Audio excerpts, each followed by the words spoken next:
오늘 환대라는 제목으로 말씀을 전하려고 합니다. 따라해 볼까요? 환대. 네, 환대라는 말은 어원적으로 나그네를 영접하고 양식을 공급하는 것, 그걸 환대라고 말합니다. 환대는 우리 복음의 정신을 가장 실천적으로 보여주는 덕목이에요. 우리 하나님은 환대의 하나님이시고, 환대는 하나님의 성품이고 하나님의 삶입니다. 그래서 하나님의 사랑은 언제나 환대를 통해서 표현이 되죠. 하나님의 백성은 하나님의 성품을 담고 하나님의 삶을 따르는 자들이죠.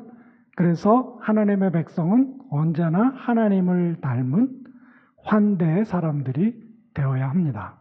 환대와 관련해서 가장 중요한 것은 우리 하나님이 환대의 하나님이라는 사실입니다. 환대가 하나님의 성품이에요. 그래서 하나님을 여러 가지로 말할 수 있겠지만 한마디로 하나님이 어떤 하나님이냐 말하라고 하면 우리 하나님은 어떤 하나님? 환대의 하나님이다. 이렇게 말할 수 있고요. 그리고 하나님이 우리를 대하시는 기본적인 태도는 환대입니다. 그러니까 하나님은 우리를 환대하는 분이다 라는 거예요. 천지창조를 생각해 보세요. 천지창조는 하나님이 세상을 창조하시고 우리를 만드셨잖아요. 그리고 우리를 아름다운 곳에 두셨잖아요. 우리의 거처를 만들어 주셨죠. 그리고 거기에 맛난 음식들을 먹게 하셨죠. 양식을 공급해 주셨어요. 그러니까 천지창조는 우리를 향한 하나님의 환대였습니다.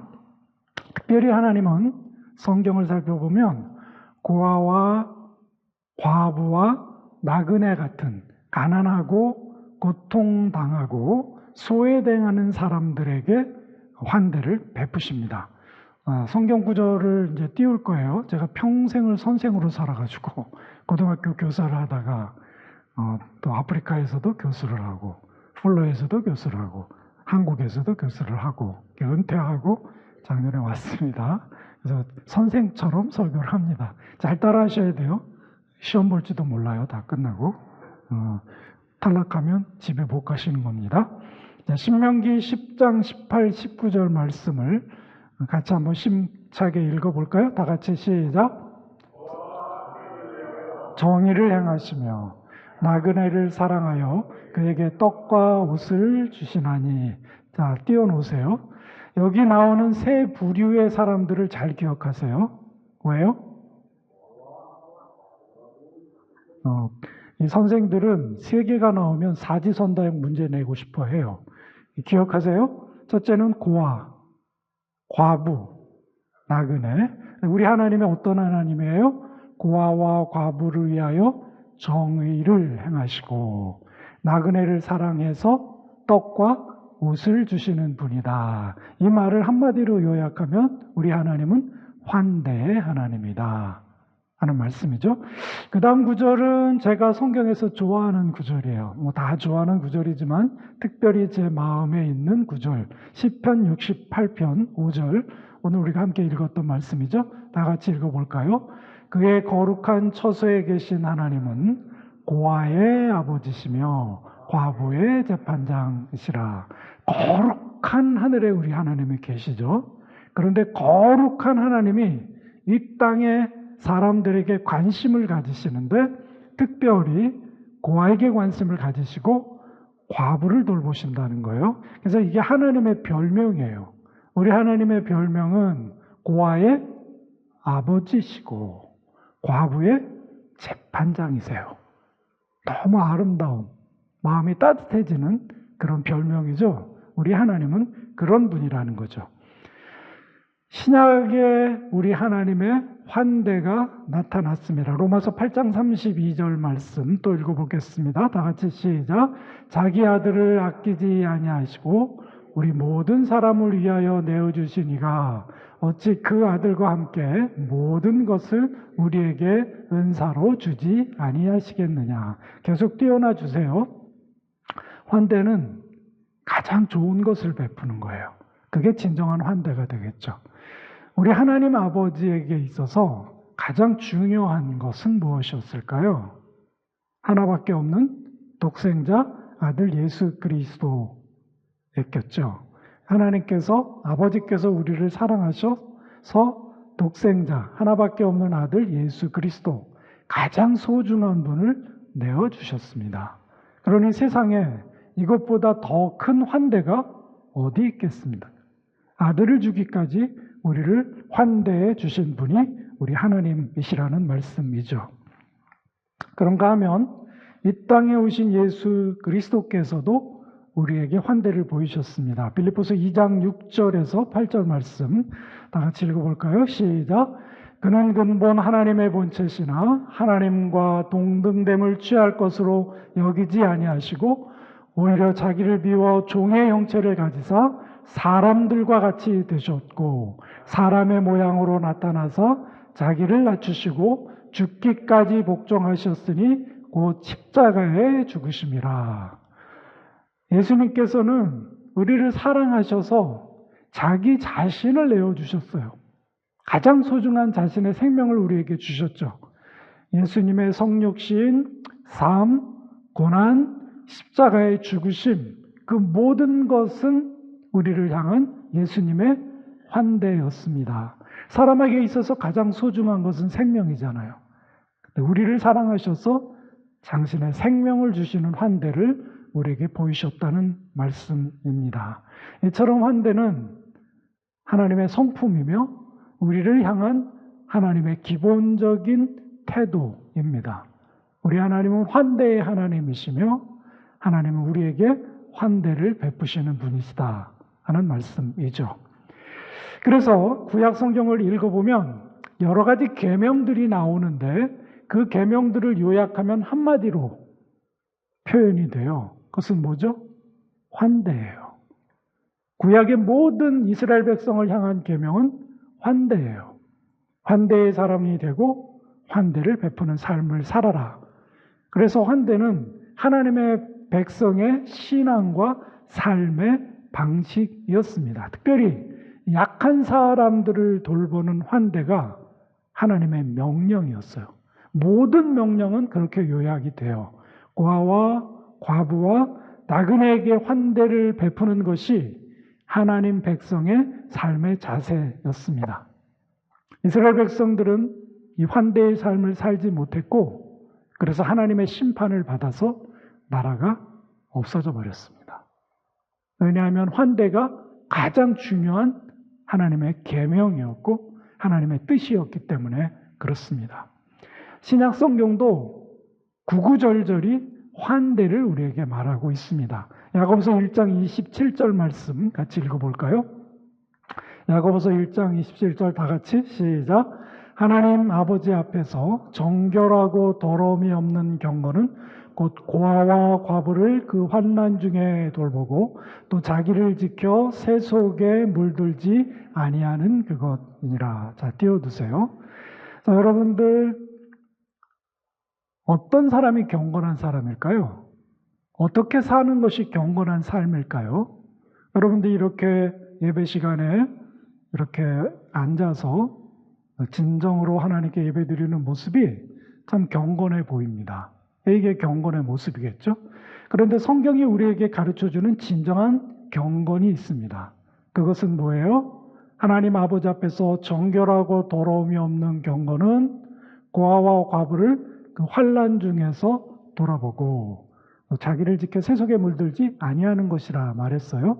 성경의 이제 그 글쓰기 방법 중에 하나는 모든 부류의 사람들 중에 몇 부류의 사람만을 언급하는 거예요. 그러니까 여기 고아와 과부를 얘기하면 거기에 나그네도 포함이 되는 것이고요. 그리고 병들어 고통받는 사람도 포함되는 것이고요. 어디에 갇혀있는 사람도 포함되는 거예요. 이게 성경의 글쓰기 방법이에요. 그러니까 아까 말씀드렸던 그런 약하고 가난하고 고통받는 사람들을 돌보는 사람, 이런 사람들, 그들에게 환대를 베푸는 사람들, 그런 사람들이 경건한 사람이다 라고 성경은 우리에게 가르쳐주고 있습니다. 디도서 1장 8절 말씀 같이 읽어볼까요? 시작. 오직 나그네를 대접하며 선행을 좋아하며 신중하며 의로우며 거룩하며 절제하며. 아까 말씀드렸죠. 나그네만 썼지만 다른 부류의 사람들이 다 포함이 되어 있는 거예요. 이 본문의 그 맥락은 교회 지도자를 세울 때에 그들이 갖는 자질이에요. 이 전 부분에서는 부정적인 부분들을 언급합니다. 이런 사람들은 지도자가 될 수 없다. 이런 사람들은 지도자가 되면 안 된다라고 얘기하고, 지금 이 1장 8절 말씀에는 긍정적인 자질을 우리에게 얘기하죠. 그 긍정적인 지도자의 자질의 첫 번째가 나그네를 대접하고 선행을 좋아하라 얘기하죠. 다른 말로 바꾸면 교회의 지도자는 어떤 사람이어야 한다는 것입니까? 환대의 사람이어야 한다. 저는 여러분 교회의 형편을 잘 몰라요. 어떤 기준으로 지도자들을 세우는지 모르겠습니다. 그러나 성경이 우리에게 가르쳐주는 가장 첫 번째 되는 지도자의 자질은 환대입니다. 목사지만 목사는 환대의 사람이어야 해요. 장로님, 권사님, 집사님들 계시죠? 여러분들에게 가장 중요한 기본적인 자질은 환대여야 합니다. 지도자를 뽑을 때 우리는 세상의 자격 조건, 세상의 지위, 세상의 신분, 부 이런 걸 따지면 안 되고요. 환대의 사람인가 아닌가를 살펴야 되고 그런 사람들이 교회의 지도자가 되어야 한다는 것입니다. 이게 중요한 이유는 지도자가 환대의 사람이어야 교회가 환대의 교회가 될 수 있어요. 지도자는 중요한 것입니다. 여러분 스스로를 돌아보시고 우리는 어떤 가치와 기준을 가지고 지도자들을 세우고 교회를 만들어가고 있는가 하는 것을 물어야 한다는 말씀이죠. 지금 제가 말씀드렸던 그 부류의 사람들이 공통적으로 가지고 있는 결핍이 있어요. 고아는 뭐가 없는 사람들입니까? 부모가 없는 사람들이에요. 과부는 남편이 없는 사람들이에요. 나그네는 집이 없는 사람이죠. 공통적으로 결핍이 있는 사람들이죠. 어떤 보호나 도움도 기대할 수 없는 사람들이에요. 성경은 그들을 통칭해서 가난한 자들이라고 부릅니다. 1차적으로 가난한 자들은 물질이 없는 사람들이에요. 그러나 이 가난한 부류의 사람 속에는 다양한 사람들이 포함이 됩니다. 병들어 고통받는 자, 소외된 자, 돈은 많이 가지고 있으나 정신적으로 어려움을 겪는다든지 사회로부터 배척을 당한다든지 어떤 공동체의 일원으로 포섭되지 못하는 사람들이 다 포함이 되는 거죠. 이 가난한 사람들을 돌아보는 것이 환대이고요. 그 환대의 사람들이 바로 하나님의 사람들입니다. 자, 그런데 우리가 흔히 생각할 때 환대는 베풀면 좋은 것이고 안 베풀어도 우리와는 상관없는 것이라고 생각할 수 있지만 성경은 환대가 선택사항이 아니라는 점을 우리에게 가르쳐주고 있습니다. 마태복음 25장 31절에서 46절을 우리가 좀 나누어서 같이 읽어보려고 합니다. 이 장면은 예수님께서 재림하셔서 영광의 보좌에 앉으셔서 모든 사람을 심판하시는 장면이고요. 우리도 그 앞에 서게 될 거예요. 그리고 예수님의 심판하시는 기준을 따라서 우리가 심판을 받게 될 거예요. 예수님께서 우편과 좌편, 양과 염소를 나누는 심판을 이제 펼치십니다. 근데 그 심판의 기준이 무엇인가를 여러분들이 유념하셔야 합니다. 25장 35절, 36절 말씀 여러분들이 한번 크게 읽어주시겠습니까?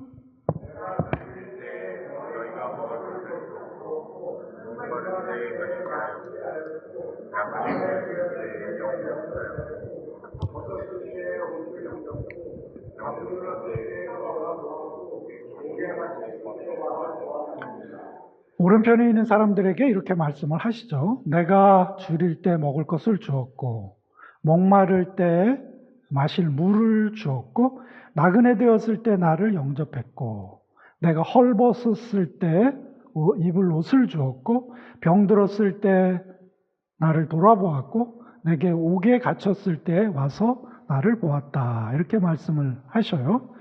근데 이 의인들은 되게 정직한 사람들이에요. 그래서 의아해서 예수님에게 물어보는 거죠. 언제 우리가 예수님을 그렇게 대접하고 환대했습니까? 라고 얘기하시니 예수님께서 그거 읽어볼까요? 37절에서 39절 말씀 한번 읽어볼까요? 다 같이 시작. 주여 우리가 어느 때에 주의 줄이신 것을 보고 공개하였으며 목마르신 것을 보고 마시게 하였나이까? 어느 때에 나그네 되신 것을 보고 영접하였으며 벗으신 것을 보고 옷 입혔나이까? 어느 때에 병드신 것이나 옥에 갇히신 것을 보고 가서 배웠나이까? 그러니까 이어서 40절 말씀 읽어봅시다. 다 같이 시작.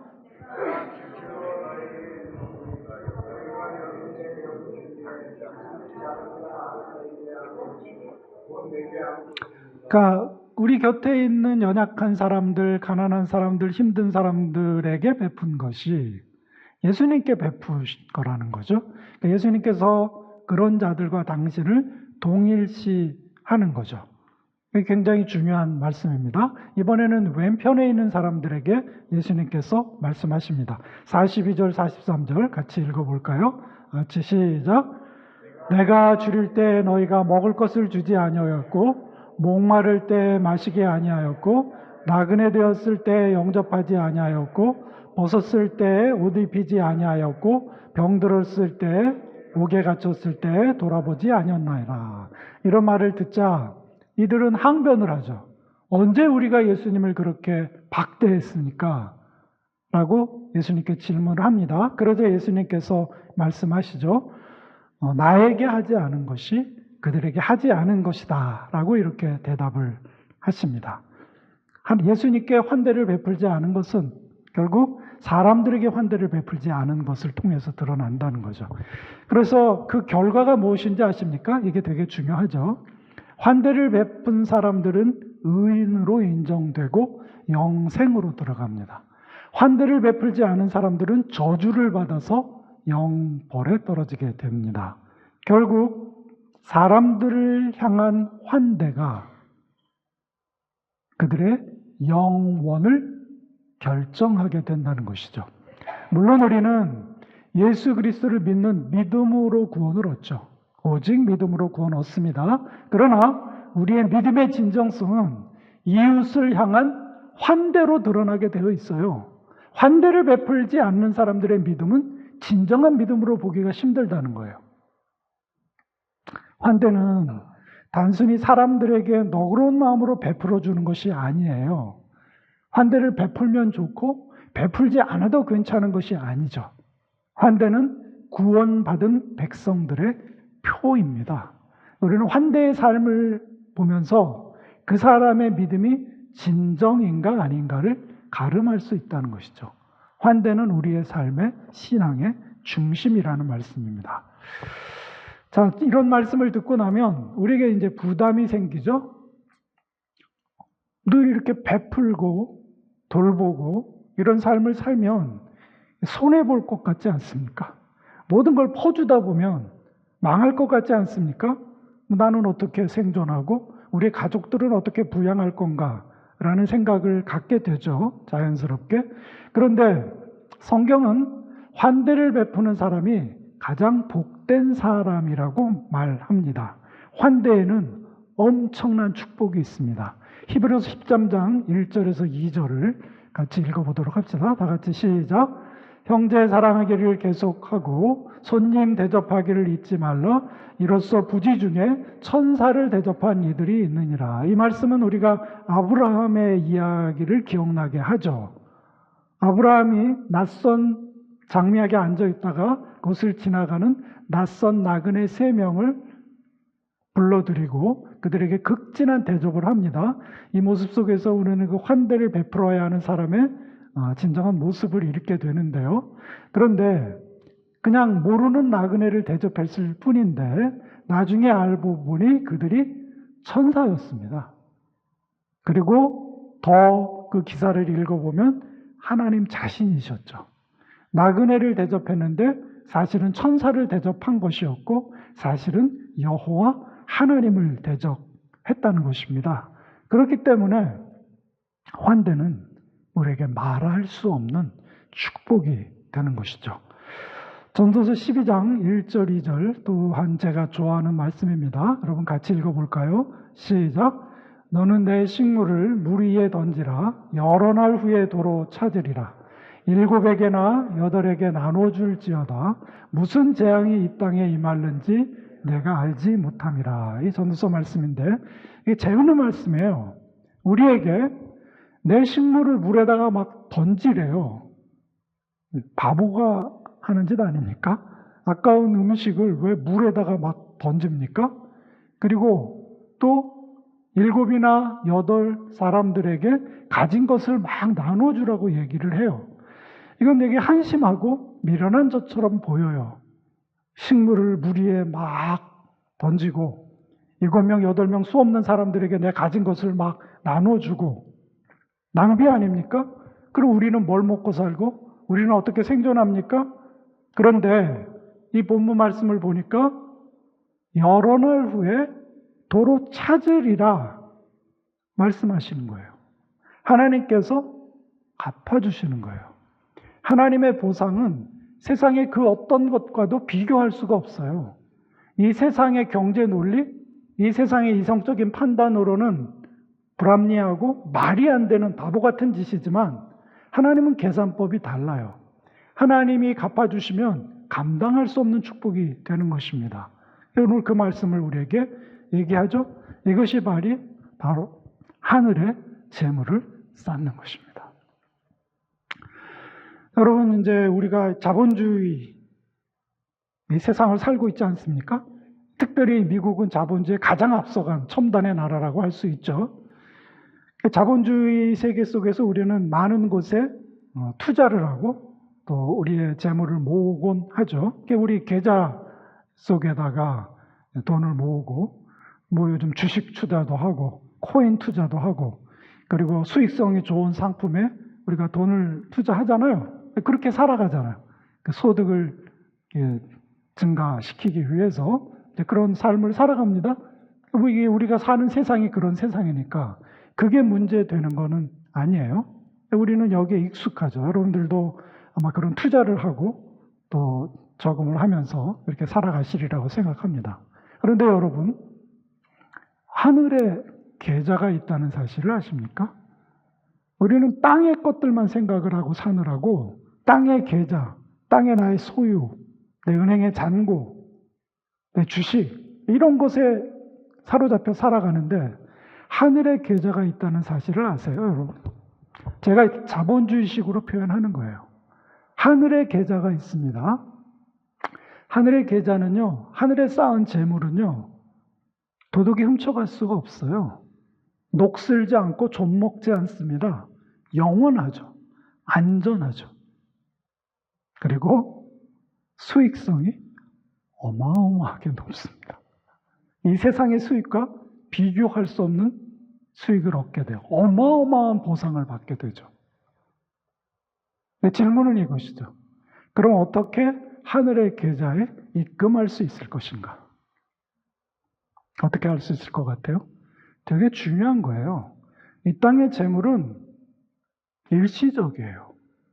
여러분이 세상을 떠날 때 아무것도 가져갈 수 없어요. 여러분 이렇게 소중하게 생각하고 아끼고 모았던 것, 그 어느 하나도 가져갈 수 없는 게 이 땅의 재물이에요. 하늘의 재화는, 우리가 하늘에 쌓은 재물은 영원하죠. 어떻게 하늘에 입금을 할 수 있을까요? 대답해 보세요. 어떻게? 환대를 통해서 하는 겁니다. 가난한 자에게 작은 양식 하나 나눠준 것, 고통당하는 사람들을 찾아가서 그들을 배려한 것, 그죠? 소자에게 냉수 한 그릇 대접한 것도 주님은 기억하신다고 했어요. 그렇게 해서 우리 하늘의 계좌에 차곡차곡 재화가 쌓이는 거죠. 자, 그럼 그런 질문을 던져보세요. 이 세상에서 여러분이 가지고 있는 계좌에 얼마의 돈이 있는지 저는 잘 모릅니다. 그럼 하늘의 계좌는 어떠신가요? 여러분의 하늘의 계좌에 저금을 했습니까? 재물을 보낸 적이 있습니까? 남을 별로 도와본 일이 없으니 거기에 텅텅 비어있지는 않을까요? 되게 심각한 질문이에요. 이건 이 세상에서 잘 사느냐 못 사느냐의 질문이 아니고 우리의 영원한 삶에 관한 질문입니다.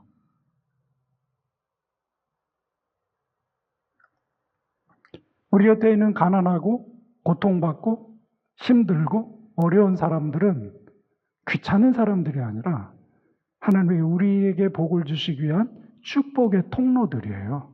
환대를 베풀 수 있는 기회들인 거죠. 어쩌면 우리가 오랜 세월을 살아오면서 그 수많은 기회들을 잃어버리고 살았는지 몰라요. 왜냐하면 우리의 시선이 땅에만 머물러 있기 때문에. 여러분, 하나님을 믿는다는 것은요, 하늘을 보고 살아간다는 거예요. 왜 땅만 보고 살아가세요? 왜 영원하지 않은 세상의 가치를 두고 그것만을 추구하며 살아가냔 말이에요. 하늘을 바라보고 하나님을 바라보고 그 영혼을 생각하고 그곳에 우리의 것들을 이 땅에서 주신 소유들, 기회들, 능력들을 사용하고 살아가는 것, 그게 하나님의 백성의 모습입니다. 여러분, 환대의 사람들이 되시기를 축원합니다. 그러나 환대는 실천이 필요하고요, 훈련이 필요해요. 저는 언제나 이것을 말할 때 훈련 실천이라고 하지 않고요, 실천 훈련이라고 해요. 왜냐하면 교회 사람들은 너무 많은 훈련을 받아요. 그런데 실천이 없어요. 먼저 실천하고 훈련 받는 거예요. 실천 자체가 훈련이에요. 환대는 우리의 자연적인 본성으로는 베풀 수 없어요. 사람에 따라서 조금 너그러운 사람이 있고 덜 너그러운 사람이 있어요. 그런 자연스러움 말고 의지적으로 믿음으로 우리는 환대를 베풀어야 됩니다. 작은 기회를 놓치지 말고 우리가 환대를 실천하고, 그죠? 남을 돕고, 그러면 그것이 중요한 훈련이 되는 거죠. 그래서 우리는 환대를 실천하고 훈련해야 된다는 것입니다. 시간이 없어서 길게 얘기는 못하겠지만 일단 우리는 물질을 나누는 물질의 환대를 베풀어야 됩니다. 결국 우리의 신앙과 우리의 인격의 본질은 우리의 돈의 사용에 있어요.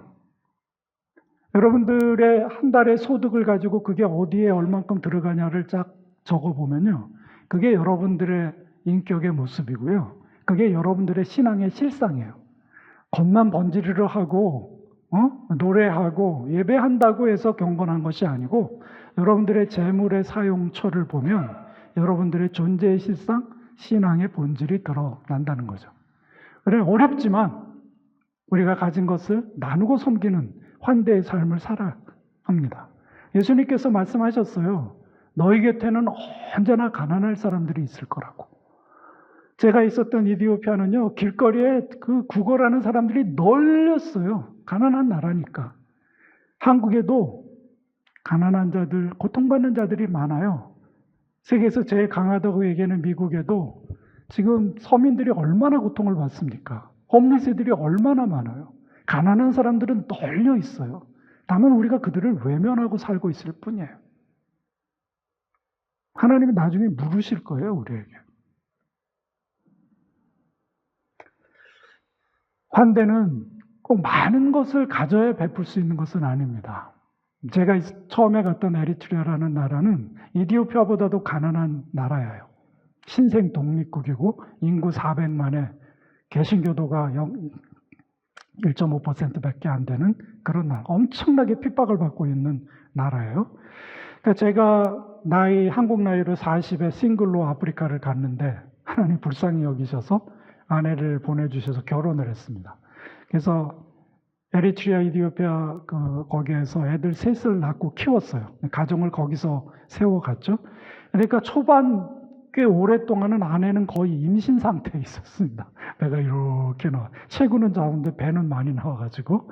그러니까 이제 한 첫 3년은 차가 없었어요. 차가. 그래서 버스를 타고 다녔죠. 그 작은 버스도 있고 큰 버스도 있는데, 그래 임신한 아내를 데리고 내가 차를 타면요, 현지인들이 자리를 양보해줘요. 가난한 사람들이에요, 다. 그리고 이제 버스비를 내려 그러면 버스비를 냈대요, 그 사람들이. 내가 북쪽에 있는 그 오지 마을에 가서 부흥회를 인도하고 설교를 한 적이 있어요. 그리고 이제 식당에 와서 밥을 먹는데 돈을 내려고 하니까 식당 주인이 저 사람이 돈을 냈대요. 그 사람이 그러는 거예요. 당신이 우리에게 와서 하나님의 말씀을 가르쳐 주셨으니까 내가 식사를 대접하는 거라고. 그렇게 되게 환대의 사람들이죠. 그리고 우리 애들을 그 아프리카에서 키웠기 때문에 무슨 잔치를 다 거기서 했습니다. 그러면 예를 들면 뭐 돌 잔치를 한다. 그러면 하루 종일 사람들이 찾아와요. 하루 종일. 근데 그 가난한 사람들이 손에 뭔가를 들고 와요. 따뜻한 감사의 마음들을, 축하의 마음들을 그렇게 표현하는 거죠. 우리가 받았던 가장 큰 환대는 그것이었습니다. 이디오피아와 에리트리아가 전쟁을 심각하게 했고, 에리트리아는 작은 나라였어요. 그래서 에리트리아에 아주 심각한 그 위기가 찾아왔습니다. 거의 나라가 점령될 것 같은 상황이었어요. 아내는 임신 8개월이었고, 그런데 우리 SIM 선교본부에서 철수 명령이 내렸습니다. 그래서 부랴부랴 짐을 싸고 이제 그 비행기를 타게 되는 저녁 밤 늦은 시간에 이제 성도들이 찾아왔어요. 그리고 우리 아내는 그 중고등학생들 영어도 가르치고 말씀도 가르치고 했었거든요. 그래서 그들이 찾아왔어요. 그 아이들이 울면서 우리에게 손에 쥐어준 선물이 있었습니다. 그게 뭐냐면 노트북에다가 현지말로 성경 구절을 적어서 찢어서 우리에게 선물로 주었습니다. 무슨 선물을 줄 돈은 없지만 그 안에 마음을 담아서 현지어로 성경 말씀을 적어서 우리에게 주어졌어요. 우리는 많이 부둥켜 안고 울었습니다. 지금도 잊을 수 없는 따뜻한 사랑, 환대였습니다. 환대는 그렇게도 베풀 수 있는 것입니다. 이제 나중에 다시 돌아가서 그곳에서 사역을 이어갔죠. 물질을 나누는 환대를 지금부터 연습하시기를 바랍니다. 없어지는 게 아니에요. 하늘에 쌓이는 것이고 하나님이 보시고 하나님이 갚아주실 그러한 축복의 기회라는 사실을 기억하십시오. 두 번째는 시간의 환대를 할 수 있죠. 시간을 내는 겁니다. 사람을 위해서. 나만을 위해 살았는데 요즘 사람들은 자꾸 나만을 위해서 살아요. 남을 위해 시간을 내는 거죠. 얼마 전에도 수술을 받고 많이 고통스러워하는 분이 있었는데 찾아가는 거죠. 그런 사람들에게 우리가 그들을 치료해 줄 수는 없지만 그들을 얘기를 들어주고, 그렇죠? 그리고 그들을 위해 기도해 주고, 이것 자체가 엄청난 환대인 거죠. 사람들이 시간에 쫓기며 살기 때문에 남들을 생각 안 하고 남들을 위해서 시간을 드릴지를 몰라요. 우리는 시간의 환대를 베풀어야 합니다. 마지막으로 우리는 관계 속에서 환대를 베풀어야 합니다. 헨리 나우엔이라는 사람은 이런 얘기를 하죠. 우리의 관계가 적대적인 관계에서 환대의 관계로 바뀌어야 합니다. 이 세상에 적대감이 가득 차 있어요. 증오가 한국도 그렇고 미국도 그렇고 증오가 가득해서 증오의 범죄가 엄청나게 증가하고 있고요. 그런 세상이다 보니까 사람들을 의혹의 눈초리로 서스피셔스하게 바라보고 두려워하고 피하고 접촉을 피하는 일들이 일어나고 있죠. 우리는 교회에서 우리가 먼저 이 적대의 관계를 환대의 관계로 바꿔야 합니다. 너무 안타까운 것은 이 미주의 한인교회에 너무 차가워요. 누가 와도 관심이 없어요. 그 나만의 신앙이에요. 나만 예배드리고 나만 축복받고 나만 구원받고 나만 천국 가면 되는 거예요. 겨우 가족의 범주를 넘어가지 못하죠. 이 땅에 들어와서 따뜻한 사랑을 느껴야죠. 환대를 느껴야죠. 그래야 이 교회의 일원이 되는. 어떤 교회에서는 처음 오는 사람들을 배제시켜요. 왕따를 시켜요. 그게 무슨 교회입니까? 환대가 없는 게 무슨 교회예요? 사람들이 교회 올 일이 없어요. 세상 사람들도 다 외롭고요. 세상 사람들도 다 사랑받고 싶어요. 그런데 교회에서조차 환대가 없어요. 교회에서조차 사랑을 느낄 수가 없어요. 누가 교회 옵니까? 어쩌면 우리는 신앙의 이름으로 이 냉랭함을 가지고 수많은 사람들을 교회로부터 내어 쫓고 있는지도 몰라요. 교회는 환대의 공동체예요. 이 안에 따뜻한 환대가 있어야 돼요. 그게 사랑의 실천이에요. 환대를 베풀지 않으며 사랑을 얘기하는 것, 사랑을 기도하는 것은 거짓말이에요. 환대는 상대에게 변화의 공간을 만들어주는 것입니다. 특별히 이건 이제 부부 관계에서 적용이 될 텐데요. 부부들의 갈등의 제일 큰 원인은 뭡니까? 마음에 안 드는 것을 내 뜻대로 고치기를 원한, 남편은 아내를 바꾸기를 원하고 아내는 남편을 바꾸기를 원하죠. 마음에 안 드니까. 그런데 여러분 오래 살아보셨으니까 결론이 뭡니까? 그렇게는 절대로 변하지 않습니다. 그냥 받아들이고 사는 거죠. 그래야 가정이 화평하죠. 그 상대를 바꾸겠다는 그 갈망을 못 포기한 분들은 절대로 행복한 결혼 생활을 할 수 없습니다. 그렇게는 변하지 않아요. 부부간에 마음에 안 들고 뜻이 안 맞지만 기다려주는 거죠. 변화의 공간을 만들어주는 거죠. 사람이 사람을 변화시키는 게 아니라요. 하나님만이 사람을 변화시킬 수 있어요. 하나님이 일할 수 있는 시간과 공간을 만들어드리는 거죠. 우리는 여러 가지 복잡한 인간관계를 이야기하기 전에 부부 사이의 환대를 베풀어야 해요. 부부가 100% 서로에게 만족스러운 것이 있습니까? 세상에? 그런 건 없어요. 다 마음에 안 드는 게 있고 짜증나고 귀찮고 나를 힘들게 하죠. 그때 신앙이 필요한 거죠. 믿음으로 기다리고 변화의 공간을 만들어주고 하나님께 올려드리고 그래서 하나님이 일하실 수 있도록 자리를 만들어드리는 것. 이게 신앙인의 태도라고 얘기할 수 있습니다. 자녀 얘기를 좀 해볼게요. 제가 참교육이라는 그 넷플릭스 OPT 재밌게 보고 있거든요. 얼마나 부모들이 자녀를 너를 위한 것이라는 명분하에 애들을 잡돌이하고 망치고 있는지 적나라하게 보여주죠. 다들 너희를 위한 거라고 얘기를 해요. 사실은 이기적인 욕망입니다. 여러분 기억하세요. 자녀들은 여러분들의 소유가 아니에요. 자녀들은 여러분의 꿈을 대신 이루어줄 사람들도 아니에요. 자녀들은 여러분의 미래의 연금이 아닙니다. 그런 거 당당하게 요구하는 부모들 있다고 하더라고요. 내가 너희 위해서 이만큼 투자하고 헌신했으니까 너희들 이만큼 나에게 갚아야 된다. 아주 구체적으로 요구하는 부모들이 있대요. 이 미주에서. 자녀는 하나님이 우리의 삶에 한동안 보내주신 손님이에요. 환대해야 돼요. 내 이기적인 욕망, 내 만족을 위해서 아이들을 소유 취급하면 안 됩니다. 그걸 함부로 대하면 안 됩니다.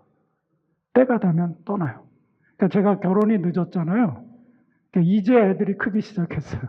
우리 아들이 작년에 결혼을 했어요. 2000년생이니까 빨리 결혼한 거죠. 아마 아버지가 40살에 결혼하는 걸 보고 각성을 한 것 같아요. 나는 빨리 가야지. 그래서 대학 다니다가 그 니카라구아 선교 여행 가서 그 같은 학교, 같은 그 KCM이라는 그 단체가 있는데 거기서 이제 사귀더니 계속 사귀어가지고 졸업하고 얼마 있다 결혼을 하더라고요. 그리고 이제 애나임 근처에 살아요. 떠났어요. 결혼하니까 이 남자 자식들은 지금 처갓집에서 놀더라고요.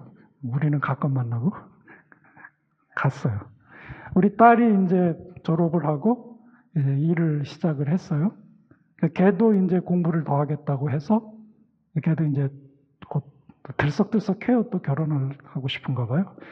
또 떠나겠죠. 하나님이 이디오피아에서 늦둥이를 주셨는데 걔가 지금 대학교 1학년을 마쳤어요. 걔는 타주에 있기 때문에 걔는 이미 떠났어요. 그러니까 떠나는구나. 영원히 이렇게 살 것 같았는데 막 너는 수없이 많은 곳에서 서로 울고 헤어졌거든요. 선교 때문에.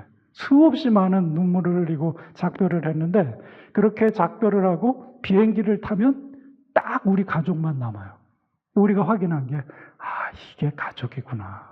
우리는 가족의 유대가 어려움이 많았던 만큼 가족에 향한 애틋함과 그런 유대가 있는 것 같아요. 그런데 때가 되니 떠나더라고요. 그래 여러분 영원히 같이 사는 거 아니에요. 자녀는 우리의 소유가 아니에요. 여러분 자녀는 하나님이 우리의 삶에 한동안 보내주신 손님이에요. 때가 되면 떠납니다. 그래서 우리는 함께 있을 동안 자녀를 환대해야 됩니다. 자녀를 환대하는 것은 상대적으로 쉽죠.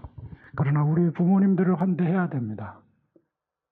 내리사랑이라고 부모님들을 돌보고 살아가기가 더 어려워요. 저도 4년 전에 우리 아버지 소천하시고 작년 연말에 우리 어머니 소천하셨습니다. 떠나시더라고요.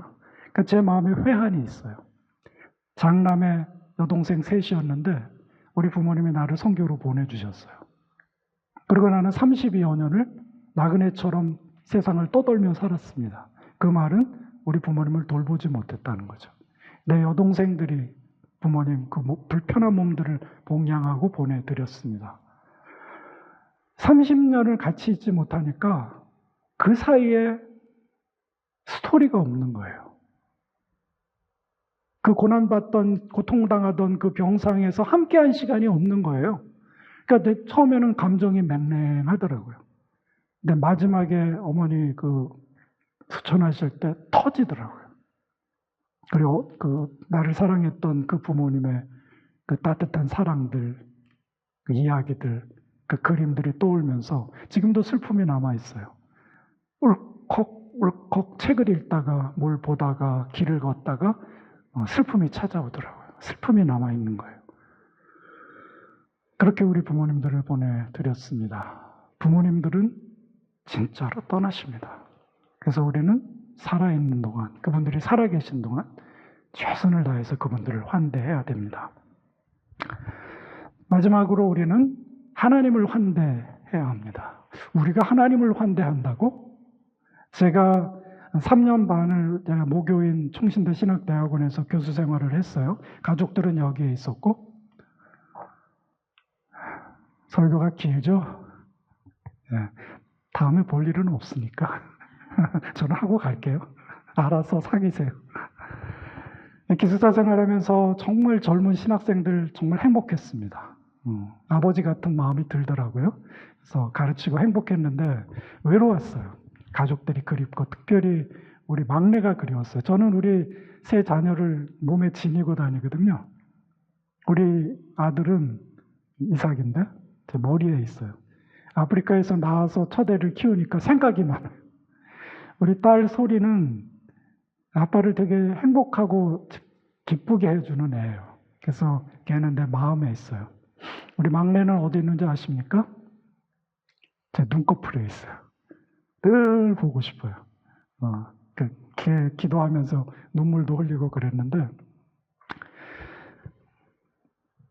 그 아이들이 제가 한국에 있을 때 나름대로 시간을 정하나 봐요. 전화를 해요. 카톡 전화로, 영상으로. 일주일에 한 번씩 자기들이 정한 시간에 카톡을 해주고 크게 그렇게 마음에 위로가 되고 감사하더라고요. 그게 부모의 마음이죠. 자식이 뭘 많이 벌어서 뭘 해주는 것보다 기억하고 나를 앞에 자신을 보여주는 것, 그게 효도라고 나는 생각을 했어요. 그런데 여러분, 이것이 하나님의 마음이에요. 하나님은 매일 우리를 기다리세요. 그런데 우리는 너무 바빠요. 아침에 일어나면 스마트폰에 인사드려야 되고, 자기 전에도 스마트폰 묵상해야 되고, 유튜브 봐야 되고, 그러다 잠이 들어요. 세상의 일은 너무 분요하고, 할 일은 많고. 그래서 하나님은 기다리시는데, 하나님 앞에 우리 자신이 나아가지를 않아요. 그러니까 부모 앞에 자식이 그냥 앉아 있는 것, 이야기를 들어주는 것, 그게 부모의 행복입니다. 뭘로 갚을 수 없는 행복이죠. 경험하실 거예요. 우리는 정작 우리 아버지 하나님 앞에 나아가지 않아요. 그 앞에 앉지 않아요. 그분의 음성을 들으려고 하지 않아요. 여러분, 우리는 하나님을 환대해야 됩니다.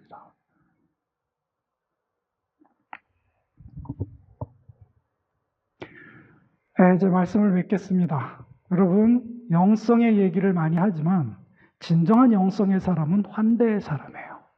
환대가 없는 사람을 우리는 영적인 사람이라고 얘기하지 않아요. 뭐 이렇게 거룩한 분위기 속에서 폼을 잡고 무드를 띄우고 불을 끄고 음악을 이런 거 영성 아니에요. 기도를 연락에 하고 그런 거 아니에요. 환대의 영성, 그게 진정한 영성이에요. 우리는 다른 사람을 환대함으로 환대의 하나님을 담고 이 땅에서 환대하시는 하나님을 선포합니다. 그래서 환대가 선교예요. 선교는 하나님의 성품을 선포하는 거잖아요. 하나님의 일을 선포하는 거잖아요. 우리는 환대를 베풀므로 하나님의 환대를 세상에 전파하고 하나님의 환대를 세상에 알려주는 거죠. 그래서 환대는 선교라고 얘기할 수 있어요. 이렇게 생각하면 날마다 매 순간이 하나님의 일을 할 수 있는 기회예요. 모든 순간이 사람들에게 환대를 베풀어 하나님을 전할 수 있는 선교의 기회라는 것이죠. 자, 이제 우리 신앙의 시선을 좀 바꾸기를 원해요. 이제 자꾸 내면 하면서 내면을 들여다보지 말고 주변의 사람들을 보기 시작하세요. 그들에게 마음을 두세요. 그들을 품으세요. 마음의 지경을 넓히세요.